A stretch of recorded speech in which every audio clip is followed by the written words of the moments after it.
মাদারীপুর সরকারি নাজিমউদ্দিন বিশ্ববিদ্যালয় কলেজের ডিগ্রি প্রথম বর্ষের শিক্ষার্থী শামসুন নাহার শান্তা। পরিবারের 4 বোনের মধ্যে বড়। অভাবের সংসারে পড়ালেখার পাশাপাশি কাজ করছেন শহরের ফুড ব্যাংক নামের একটি চাইনিজ রেস্টুরেন্টে। অর্ডার নেওয়া থেকে শুরু করে পরিবেশন, বিল করা সহ অধিকাংশ কাজ একাই করেন শান্তা। গর্বের বিষয় যে আমি পড়াশোনার পাশাপাশি জব করতে আসছি।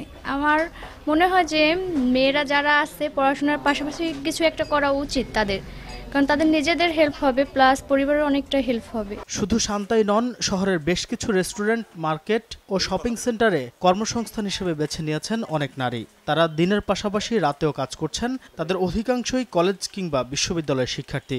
এতে তাদের পরিবারও আসছে সচ্ছলতা। নারীদের এ ধরনের কর্মক্ষেত্রে এগিয়ে আসায় ইতিবাচক হিসেবে দেখছেন ক্রেতারাও। আমরা যে বেতনটা পাই, স্যালারি, ওইটা দিয়ে আমাদের ফ্যামিলির অনেক উপকার হয়। চাই না যে আমার মতো আরো নারীরা ঘরে বসে থাকুক, তাদের ফ্যামিলির জন্য তারাও কিছু করুক। অনেক সময় ছেলেরা থাকলে আমাদের সংকোচ বোধ হয়, এখানে আমাদের কোনো প্রবলেম হচ্ছে না, আমরা আমাদের নিজেদের মতো চাইতে পারতেছি। সবসময় দেখা যায় যে রেস্টুরেন্টগুলো পুরুষটাই বেশি দেখা যায়, কিন্তু মেয়েদের খুবই কম দেখা যায়। সেক্ষেত্রে মাদারীপুরে যে এরকম একটা সার্ভিস হচ্ছে, সেজন্য আমার কাছে ভালো লাগতেছে।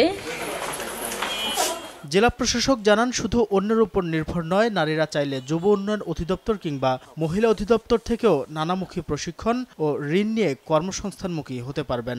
এসএমই ফাউন্ডেশন আছে, কর্মসংস্থান ব্যাংক আছে, যুব উন্নয়ন অধিদপ্তর সহ অন্যান্য সমাজসেবা মহিলা সংস্থা থেকে তাদেরকে প্রশিক্ষণের ব্যবস্থা করা হচ্ছে এবং ক্ষুদ্র এবং মাঝারি আকৃতির তাদেরকে ঋণ দেওয়ার ব্যবস্থা আছে।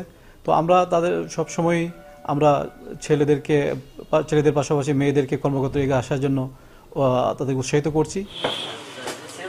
মাদারীপুর শহরের বিভিন্ন রেস্টুরেন্ট ও প্রতিষ্ঠানে শতাধিক নারী কাজ করছেন। সময় সংবাদ, মাদারীপুর।